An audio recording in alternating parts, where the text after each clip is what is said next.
Sa ngalan ng mga tanak at ng Espiritu Santo. Amen. Sumainyo ang Panginoon. At sumainyo rin. Ngayon ating ginugunita ang kapistahan ni San Lorenzo ng Brindisi, pari at pantas ng simbahan. Bilang isang pamilya ng Diyos na itinuturing ni Jesus dito sa lupa, taos puso nating hilingin sa Panginoon ang kanyang awa o patawad sa ating mga kasalanan na gawa. Inaamin ko sa makapangyarihan Diyos at sa inyong mga kapatid, na lubha ko nagkasala sa isip, sa salita at sa gawa, at sa aking pagkukulang. Kaya isinasama ko sa mahal na Birhen Maria, sa lahat ng mga anghel at mga banal, at sa inyong mga kapatid, na ako'y panalangin sa Panginoong ating Diyos. Kawan tayo ng makapangyarihang Diyos, patawarin tayo sa ating mga kasalanan at patnubayan tayo sa buhay na walang hanggan. Amen.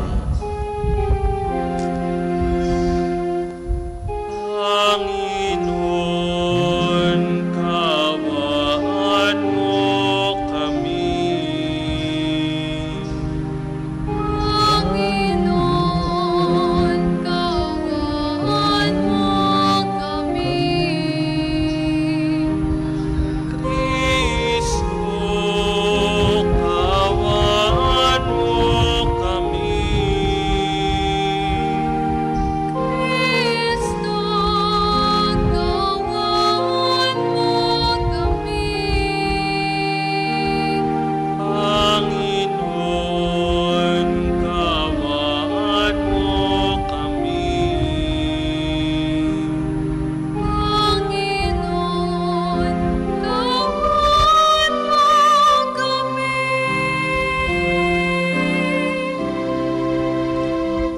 Manalangin tayo. Ama naming makapangyarihan, binigyan mo ang paring si San Lorenzo na iyong espiritu ng kaalaman at kakayanan para sambahin ngalan mo at paglingkuran ang mga tao. Paganoon mong sa pagbubunso din ng iyong espiritu, mapag-alaman namin ay iyong ipinagagawa at bilang tugon sa pagdalangin niya aming magampanan ang aming napag-alaman sa pamagitan ni Jesucristo kasama ng Espiritu Santo magpasawalang hanggan. Amen. Magsiupo po ang lahat.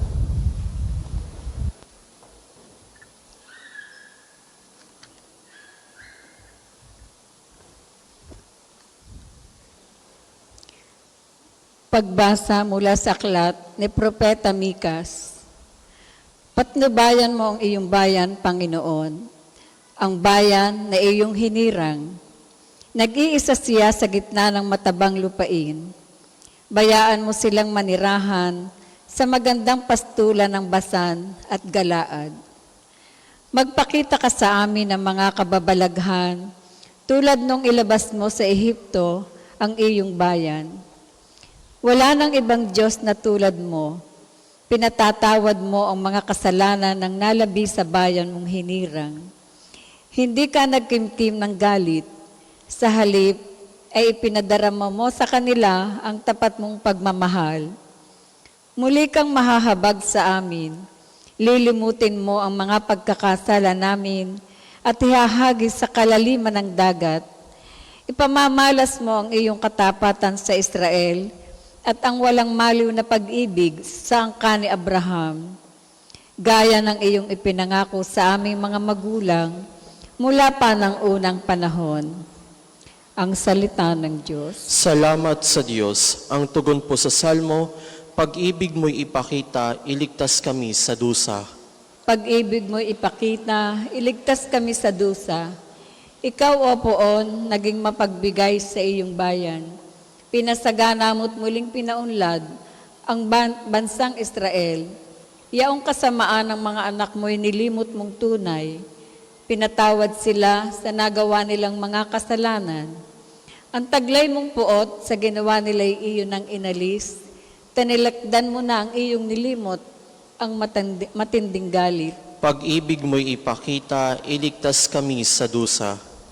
Kaya naman poon, ibalik mo sana ang iyong paglingap, ang pagkamuhi mong aming nadaramay limutin ng ganap, ang pagkagalit mo at puot sa amin wala na bang hanggan, di na balulubag, di na matatapos ang galit mong iyan. Pag-ibig mo'y ipakita, iligtas kami sa dusa. Ibangon mo kami, sana ibalik mo ang nawalang lakas, at kaming lingkod mo ay pupurihin ka na taglay ang galak. Kaya ngayon poon, ipakita mo na ang iyong pag-ibig mong wagas. Kami ay lingapin at kahirapan ay iyong iligtas. Pag-ibig mo'y ipakita, iligtas kami sa dusa. Ang lahat po ay magsitayo.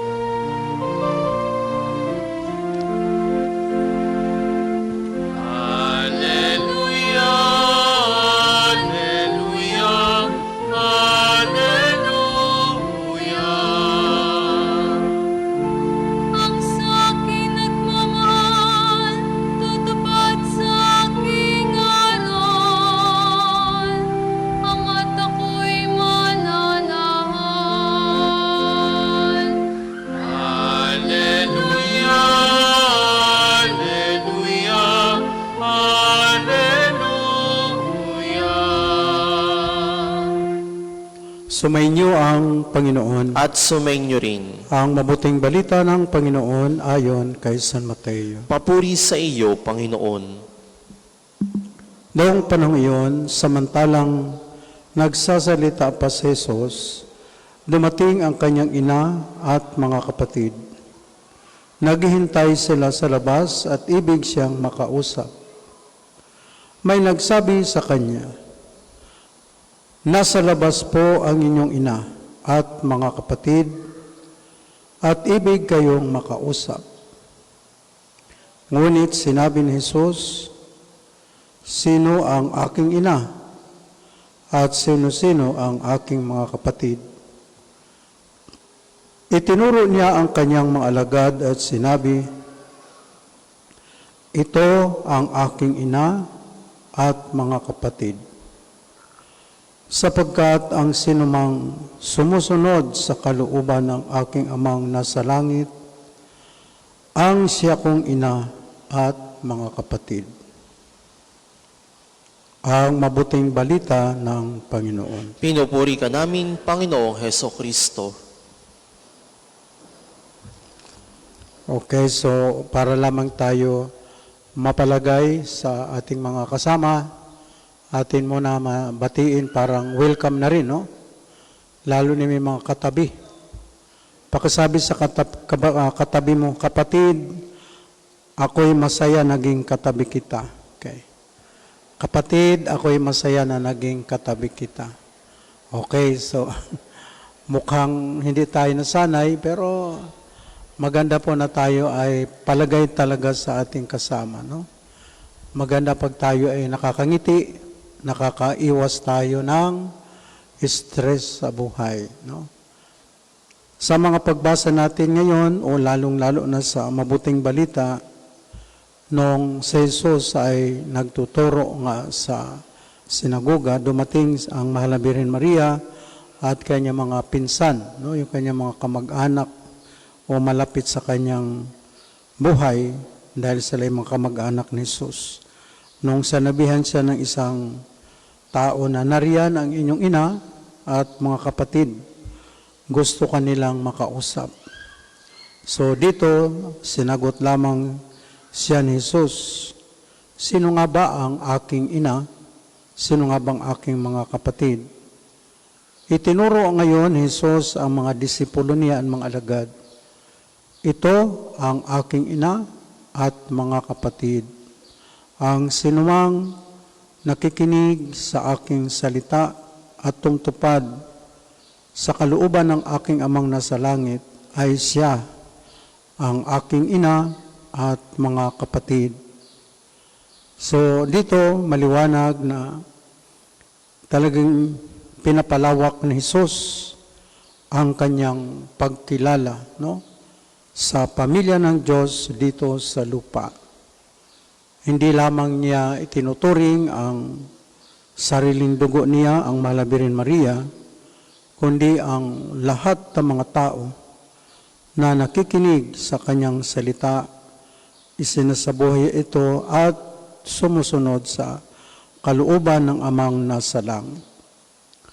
Kaya ito ay napaka mapalad natin na mapabilang sa pamilya ng Diyos na hindi dito kinakailangan na tayo ay mga degree holder, mga businessman, mga makikisig, no?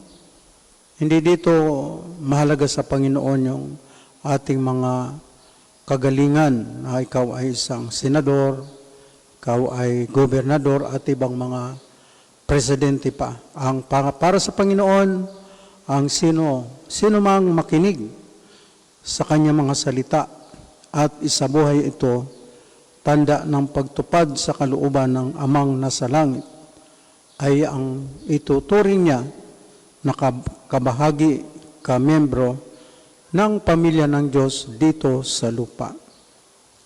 Kaya yan po ang napakagandang balita para sa ating lahat.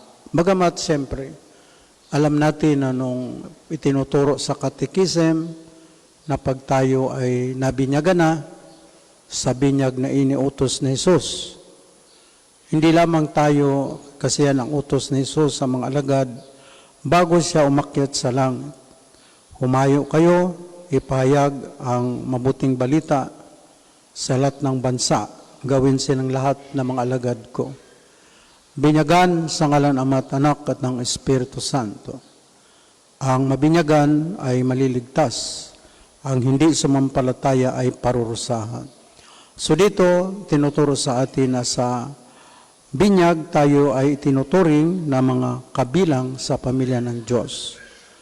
So yun po ang isa sa itinuturo sa atin at yan naman sadya ay totoo. Pero ngayon, hindi lang dapat sa pamagitan ng binyag o sa pananampalataya kay Kristo, kundi ang pagtupad o pagsasabuhay ng mga utos at turo ng amang nasa langit na ito ay tinuro ng kanyang anak na si Jesucristo. Kaya yan ang tinuturo sa atin mismo, isa sa mga apostol na Jesus, si Santiago Apostol, yan ang sinasabi niya, na ang sinumang nananalig o sumasampalataya sa Diyos na hindi niya ito isinasabuhay, ang kanyang pananampalataya o pagiging kaanib ng isang membro ng pamilya ng Diyos ay hindi kompleto, no? Mayroon kulang dahil kailangan dito ang application. Kasi kung wala naman talaga application itong mga salita ng Diyos, mauwi lang ito sa talagang walang effect sa buhay ng tao. Kaya sa araw-araw ng ating pamumuhay, doon natin ito ginagawa o isinasabuhay. At minsan, mga simpleng bagay din lang ang kailangan natin, yung mga simpleng utos o pagtupad. Halimbawa lamang, tayo pag may mga kaaway, ang utos ng Panginoon, tayo ay magpakababa, magpatawad, no? Hindi tayo maging mapagmataas lalo at hindi dapat tayo magmamalaki bilang mga kaanib o membro ng pamilya ng Diyos. Ayon pa sa Panginoon, tayo ay matuto na magpatawad unconditionally. So dito, hindi po tayo mag-hold ng mga grudges, mga evil intentions, kundi dapat dito ang pagtupad sa kalooban ng Ama, yung magpakababa tayo. Kahit pa tayo sabihin na tayo ang naagrabyado, handa pa rin tayo magpakababa na tayo na mismo ang uuna na humingi ng dispensa. No? So sabihin, pasensya na kapatid, talagang hindi ko akalain na ganun ang nasabi ko sa iyo. No? Kahit ka pa tama. Yan ang napakahirap na pagsasabuhay bilang mga anak ng Diyos o mga kapatid ni Kristo. No? Pero yan din ang pinakatama at mabuting gawa. Dahil dito po sa ganitong aksyon o pagsasabuhay, dito rin na susolusyonan ang talagang kasamaan. No? Sa obserbasyon ko nga doon sa mga mga movie na aking napakinggan, yung mga tao na hindi talaga natuto magpakababa, kahit ilang beses na binigyan ng babala o warning sa kanyang pagkakamali, binigyan mga, sabihin pa natin, privileges to repent.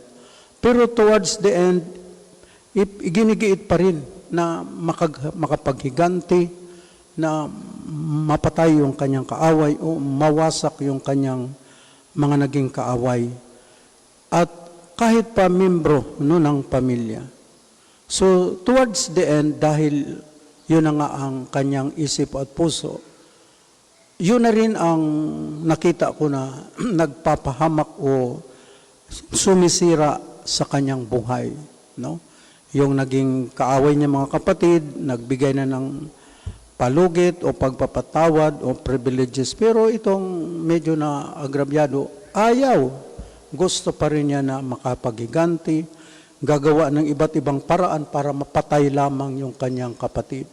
Towards the end, siya tuloy ang napapahamak. No?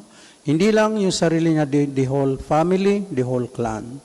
Kaya yun po ang sinasabi ng Panginoon Kristo na pag mayroon tayo mga naging kaaway, mga naging kasamaan ng loob, kailangan talaga agad-agad na tayo ay matuto magpakumbaba, humingi ng despensa o pakikipagkasundo. So, yan po ang tinuturo sa atin. Yan ang pagtupad sa kalooban ng Ama o bilang mga anak ng Diyos. No? Kaya ang mga tao na hindi sumusunod sa ganitong mga utos sa turo ng Panginoon ay hindi rin may makukonsider na mga kapatid ni Kristo sa kaharian niya. Kasi dito po tinitingnan ng Panginoon.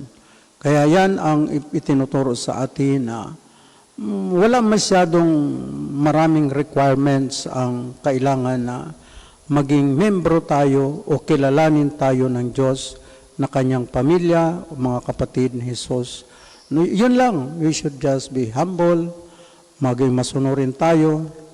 Hindi lang prayer, na lagi tayo nakapagsisimba araw-araw. That's really a blessing, Pero ang mahalaga rito yung sa ating kabanalan, dapat ang magiging bunga ay ang ating kabaitan, kabutihan, yung malawak na pangunawa at lagi natin talagang gagampanan yung kalooban ng Diyos.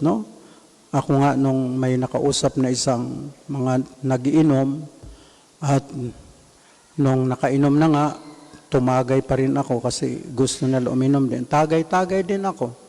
Sabi niya, Father, tagay naman. Kahit isa lang, di, uminom din ako. Pagkatapos, nung nagkapalagayan na kami ng loob, sabi ko, pwede ba magtanong sa inyo? Oo, sige, ano yung Father? Bakit kayo hindi nagsisimba sa araw ng linggo? Sabi ng isa, ay, Father, pwede ako na magsagot. O sige. Alam mo, Father, sa totoo lang, hindi naman sa ayaw ko magsimba, kundi yung misis ko kasi, lagi na sa simbahan, lahat, araw-araw, nagsisimba yun. At saka ang dami niyang sinasalihan ng mga mandated organizations. At alam mo, Father, ang nakakapagtaka, pagdating sa bahay, pag nag-sermon yan sa akin, di makain ng aso. Kaya sabi ko, paano ko magsisimba na yung aking misis, pagdating sa bahay ay masahol pa yung salita na hindi makain ng aso. Kaya hindi na ako magsisimba kasi hindi ko na kailangan ang pari na sermonan pa ako. Sobra-sobra na ng aking misis. So, nung napag-isip-isip ko, ito po yung talagang totoo. Minsan, hindi naman sinasadya sa magandang hangarin ng isang asawa sa kanyang pamilya. Sa tingin niya, ito yung tamang ginagawa na pagdating sa bahay, bunganga ang kaagad yung nasa bahay, papagalitan kasi mga makasalanan, mga tamad, hindi marunong magdasal, siya ay marunong.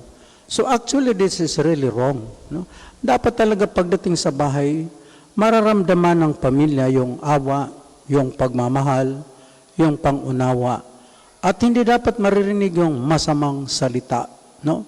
Kasi pag ganon, ay yun po ang sinasabi ni Apostol Santiago, sa pamagitan lamang ng awa, sa pamagitan lamang ang dasal sa nguso, hindi sa puso.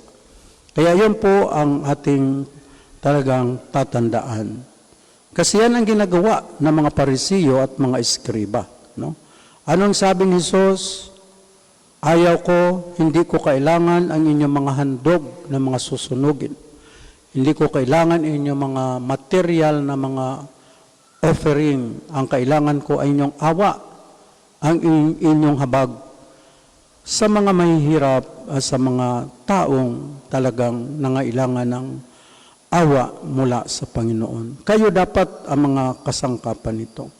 Kaya yan po yung ating responsibilidad bilang mga anak ng Diyos, mga kapatid ni Kristo, ang ating pagpapakababa at paghangad na makatulong tayo sa ating kapwa bilang ating mga kapatid kay Jesus.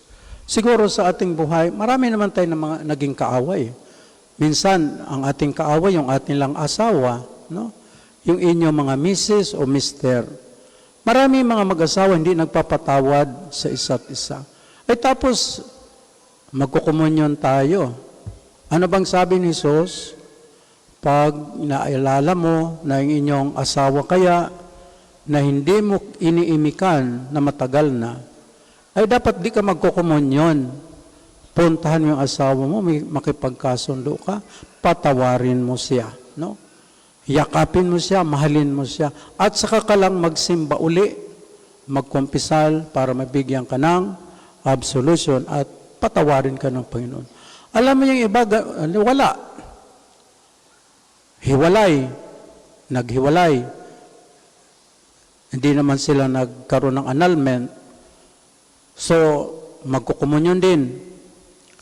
Ayun, iba nagsipag-asawa pa, magkukumunyon din. Yan po talaga ang challenge sa atin. Dahil yan talaga ang utos ng ating simbahan na ang sinumang hiwalay at nagsipag-asawa ay hindi muna siya makatatanggap ng Eucharistia. No? Pero yung iba, ay di pipila na rin lang. Siyempre, hindi naman propeta yung mga lay minister, hindi rin propeta yung pari, kaya kung sino ang pumila, ay di bibigyan. Pero dapat ito ay responsibilidad ng bawat isa.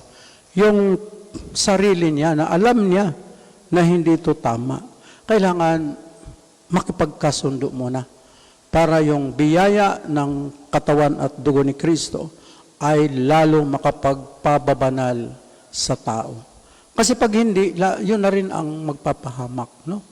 Kaya yun po ito yung sinasabi.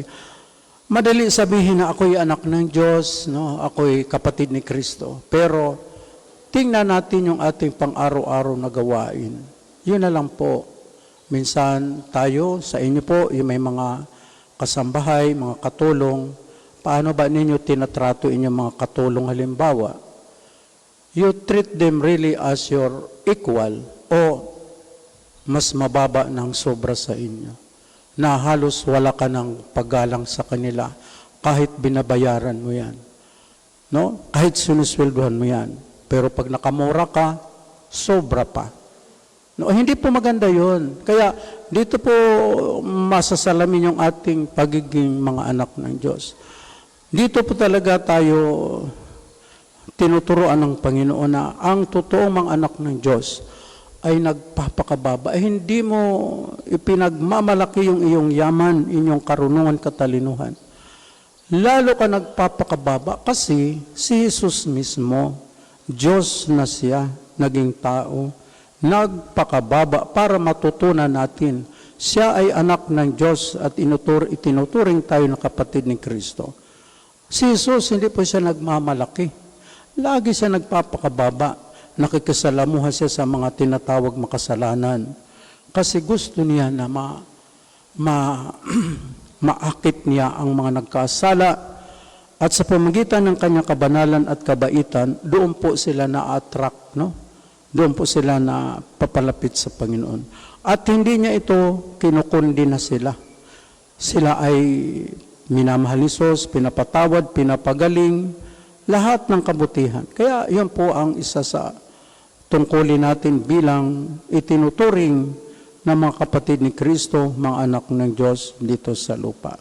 Sana pag uwi ninyo sa inyong bahay mamayang gabi, kaya kung kailan kayo uwi, pagdating sana ninyo sa inyong bahay, yung mga apo ninyo, kung naroon sa bahay, i-bless ninyo. Apo, God bless you. Pagpalaing ka, apo ng Panginoon. Kung nandiyan yung mga anak ninyo, the more. Anak, God bless you. No? Hindi na po yung pagdating, walang ulam. Dumi-dumi ng bahay. No? Ay talagang, kaya minsan, sa halip na maakit natin sila, itinutulak natin. No? Pero hindi naman gusto natin actually yan. No? So, yun nga lang minsan, there is a misinterpretation of yung understanding dito. Yung pag-unawa kasi lang dito ang kailangan natin talaga maintindihan. Na ang pagiging mga anak ng Diyos ay walang limit yung ating pagiging mabait. Unli yung ating kabaitan, unli pati yung ating pagkakawang gawa. Lahat unli yan, no? Unli yung pagtulong, at hindi mo rin binibilang na, napakarami na ko'y tinulong, tama na yun, hindi. Kasi yan po ang totoong mga anak ng Diyos. Hanggat na wala ka na ibigay maliban sa iyong sarili. Si Jesus, yan po ang ginagawa sa atin. Ibinigay niya ang lahat ng kanyang buhay, wala na po siyang itinira. Inialay niya ang kanyang buhay hanggang namatay siya, pero no, siya po ay ating Diyos at ang pagligtas. Sana ganun din ating gampanan dahil yan po ang challenge sa pagiging mga sinasabi ni Jesus. Sino ang aking mga kapatid? Sino ang aking ina? Ito, ang sinumang nakikinig sa aking salita at isinasabuhay ang mga ito ay siya, ang aking pamilya dito sa lupa. Para po sa mga maghahandog ng sobre, pakihulog na lamang po sa buslo.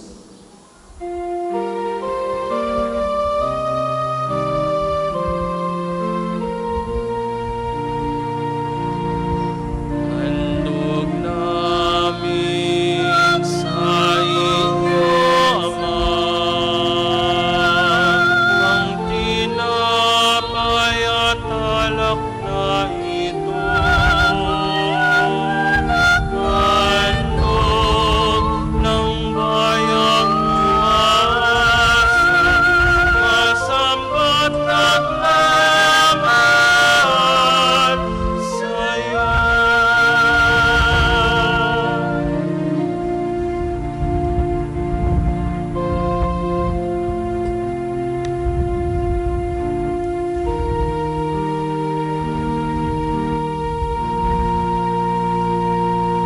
Magsitayo po ang lahat. Manalangin tayo mga kapatid upang ating paghahain ay kalugdan ng Diyos sa amang makapangyarihan. Tanggapin nawa ng Panginoon itong paghain sa iyong mga kamay, sa kapurihan niya at karangalan, sa ating kapakinabangan at sa buong sambahan niyang banal. Ama naming lumikha, dumudulog kami sa iyong kadakilaan upang ang kapangyarihan mong ipinahayag sa paghain ng mga alay para gunitain si San Lorenzo ng Brindisi ay magdulot sa amin ng pagkikinabang sa kaloob mong kaligtasan. Sa pamagitan ni Jesucristo kasama ng Espiritu Santo, magpa sa walang hanggan. Amen. Sumainyo ang Panginoon. At sumainyo rin. Itaas sa Diyos ang iyong puso at diwa. Itinaas na namin sa Panginoon. Pasalamatan natin ang Panginoong ating Diyos. Marapat na siya ay pasalamatan. Ama naming makapangyarihan, tunay nga marapat ni kayaming pasalamatan sa pamamagitan ni Jesucristo naming Panginoon. Ngayong si San Lorenzo ng Brindisi ay pinarangalan sa pamuhay niyang totoong uliran at pagiging maasahan sa panunungkulan. Kaya't si Jesucristo na maasahan sa katapatan ay inahayag sa pangasiwa sa sambayanan. Ang malasakit ng mga ulirang tagapangasiwa noon ay nagpapatuloy magpahanggang ngayon sa mga panalangin kanilang inuukol. kaisa ng sambayanan mong dito'y natitipon. Kaya kaisa ng mga anghel na nagsisiawit ng papuri sa iyo, nang walang humpay sa kalangitan, kami nagbubunyi sa iyong kadakilaan.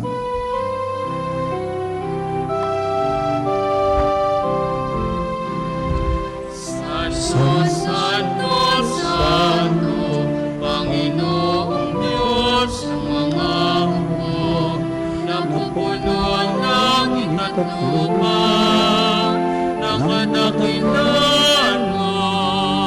Hosana, Hosana, sa kaitaasan, pinagpala na paririto, sa ngalan ng Panginoon. Hosana, Hosana, sa kaitaasan.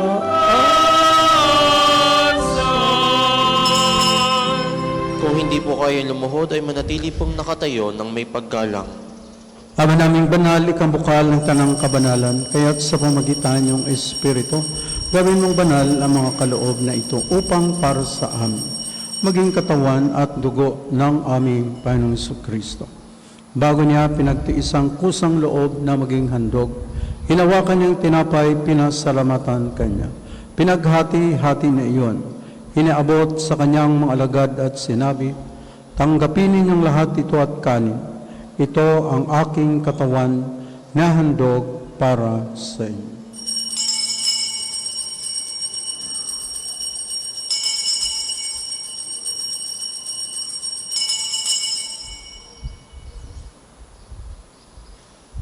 Gayun din naman matapos ang hapunan, hinawakan niyang kalis, muli kanya pinasalamatan, inaabot niyang kalis sa kanyang mga alagad at sinabi, tanggapin ninyong lahat ito at inumin. Ito ang kalis ng aking dugo, ng bago at walang hanggang tipan.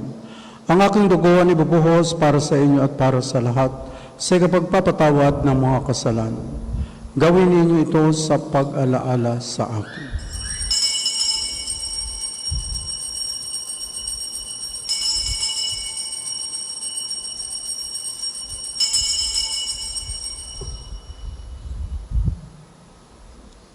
Ipagbunyi natin ang misteryo ng pananampalataya. Si Kristo'y namatay, si Kristo'y nabuhay, si Kristo'y babalik sa wakas na panahon.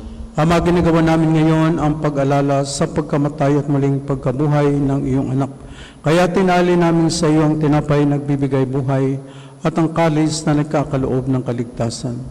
Kami nagpapasalamat dahil kami iyong minarapat na tumayo sa harap mo para maglingkod sa iyo. Sinasama namin kami magsasalo-salo sa katawan at dugo ni Kristo ay mabuklod sa pagkakaisa sa pamagitan ng Espiritu Santo. Amalingapin mo ay iyong simbahang laganap sa buong daigdig. Puspusin mo kami sa pag-ibig kay San Leon na aming Papa at Gilbert ng obispo at ng tanang kaparian. Alalahanin mo rin ang aming mga kapatid na nahimlay na may pag-asang sila muling mabubuhay, gayon din ang lahat ng mga pumanaw. Kaawaan mo sila at patuloyin sa iyong kaliwanagan. Kaawaan at pagdapatin kami lahat na makasalo sa iyong buhay na walang wakas. Kaisa ng Mahal Birhen Maria, Nina ng Diyos, ni San Jose na kanyang kalinis-linisang esposo, kaisa ng mga apostol at ng lahat ng mga banal, San Lorenzo ng Brandisi, na namuhay dito sa daigdig na ang kalugod-lugod sa iyo.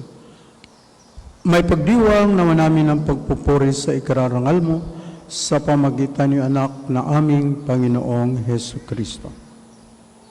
Sa pamamagitan ni Kristo, kasama niya at sa Kanya, ang lahat ng parangal at papuri ay sa iyo. Diyos amang makapangyarihan, kasama ng Espiritu Santo, magpa sa walang hanggan. Amen. Amen. Amen.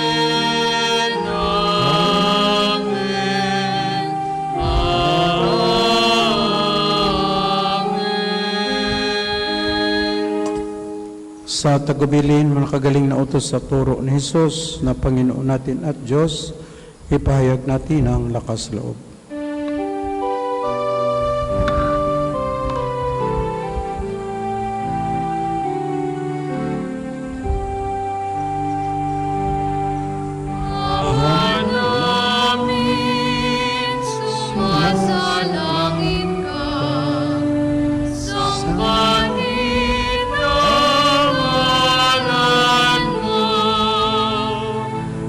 mapasa amin ang kaharian mo. Sundin ang loob mo dito sa lupa para ng sala.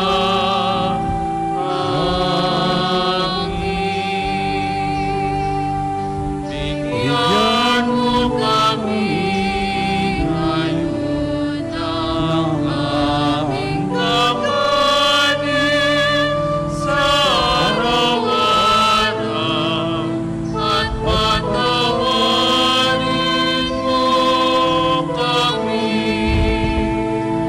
sa aming mga sala. Para ng pagpapatawad namin sa nagkakasala sa amin.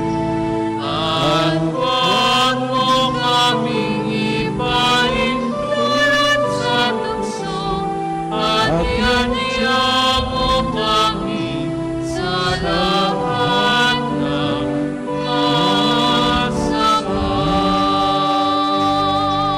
Hiniling namin kami at Diyos sa lahat ng masama, pagkalooban ng kapayapaan araw-araw, iligtas sa kasalanan at ilayo sa lahat ng kapahamakan. Samantalang aming pananabikan ang dakilang araw ng pagpapahayag ng tagapagligtas naming si Hesu Kristo. Sapagkat iyong kaharian at ang kapangyarihan at ang kamulian magpakailanman. Amen. Panginoong Jesucristo, sinabi mo sa mga apostol, kapayapaan ang iniwan ko sa inyo. Ang aking kapayapaan ang binibigay ko sa inyo. Tunghayan mo ang aming panampalataya at huwag aming mapagkakasala. Pagkalooban mo kami ng kapayapaan at pagkakaisa ayon sa iyong kalooban, kasama ng Espiritu Santo, magpa sa walang hanggan. Amen. Ang kapayapaan ng Panginoon ay laging sumainyo. At sumainyo rin. Magbigayan tayo ng kapayapaan sa isa't isa. Peace be with you. Kordero Pero ng ng Diyos na nag-aalis ng mga kasalanan ng sanlibutan, maawa ka sa amin. Kordero ng Diyos na nag-aalis ng mga kasalanan ng sanlibutan, maawa ka sa amin. Kordero ng Diyos na nag-aalis ng mga kasalanan ng sanlibutan, ipagkaloob mo sa amin ang kapayapaan. Kung hindi po kaya lumuhod ay manatili pong nakatayo ng may paggalang.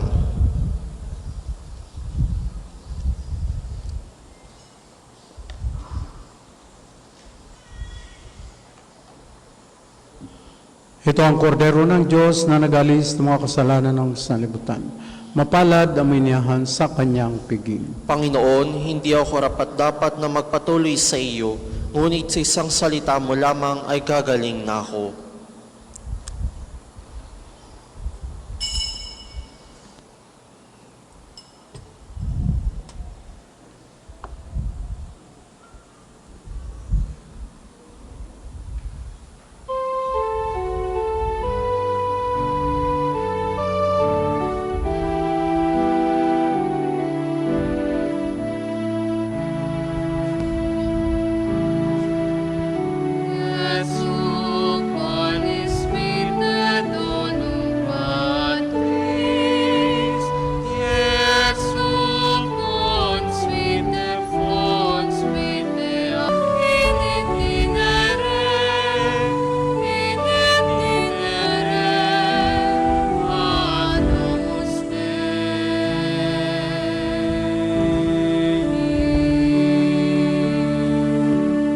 Magsitayo po ang lahat.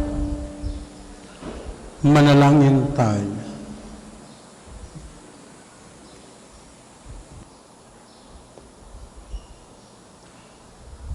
Ama naming mapagmahal, kaming sa katawat dugo ni Kristo nagsipakinabang ay dumadalangin magkamit ng tiyak mong kaligtasan na aming ginaganap ng buong katapatan sa pamagitan ni Kristo kasama ng Espiritu Santo magpa sa walang hanggan. Amen. Panalangin ng pagtitiwala kay Santo Padre Pio. Padre Pio, taga Pietrelcina, Mongheng Banal, pintakasing santo ng milenyong kasalukuyan, gabay namin sa pagtahak sa landasing makalangit, takbuhan sa pangangailangan, huwaran ng pagtitiis. Sa iyo namin inalalapit aming mga kagipitan, sa iyo po ibinibilin kalusugan at kabuhayan.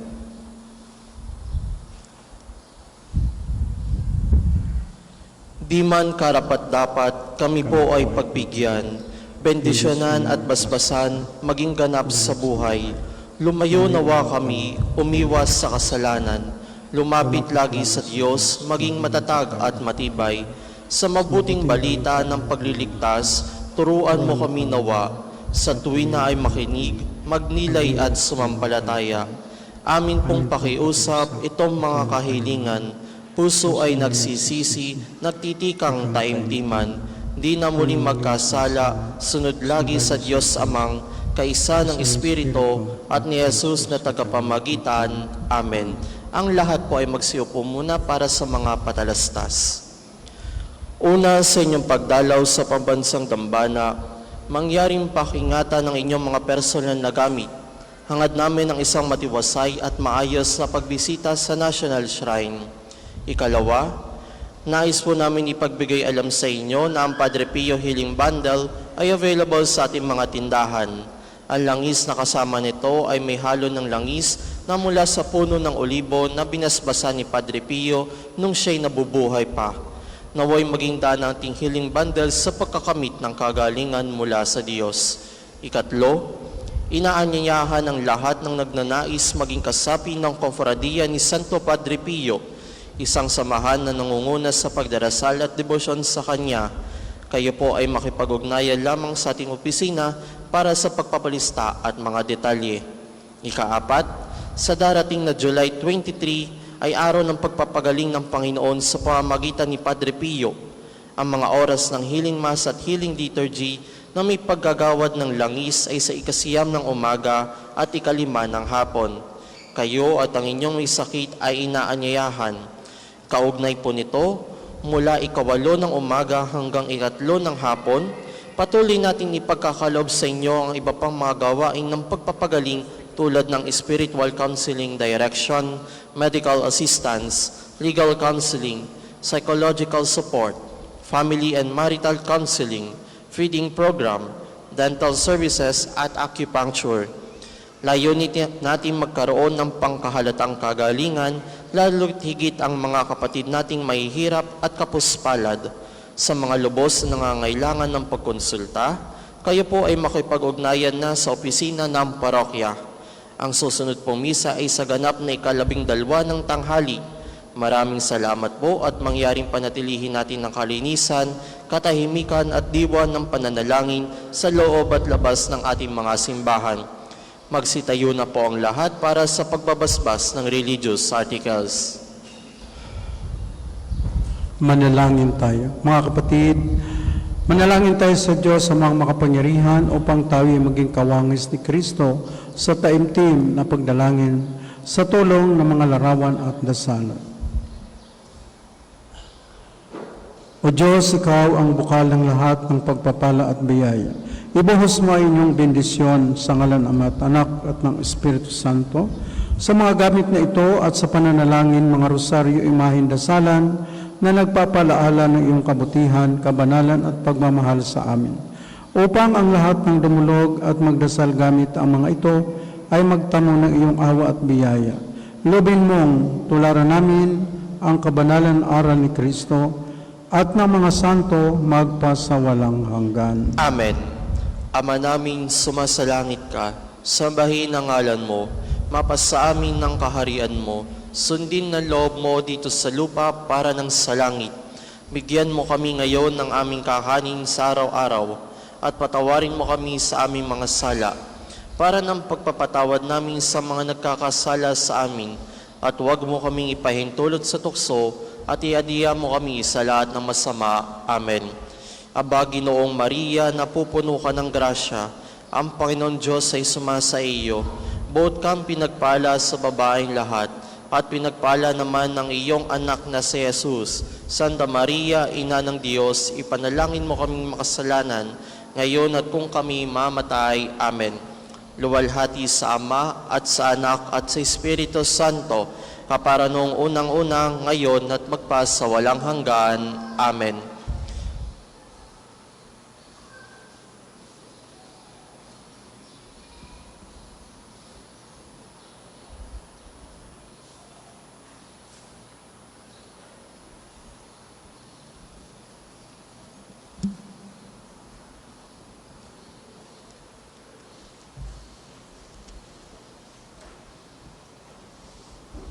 Okay, so bago po ang huling bendisyon, para lang gumanda ang ating buhay at humaba pa, pakisabi sa katabi mo, ako ay nababaitan sa iyo. Okay.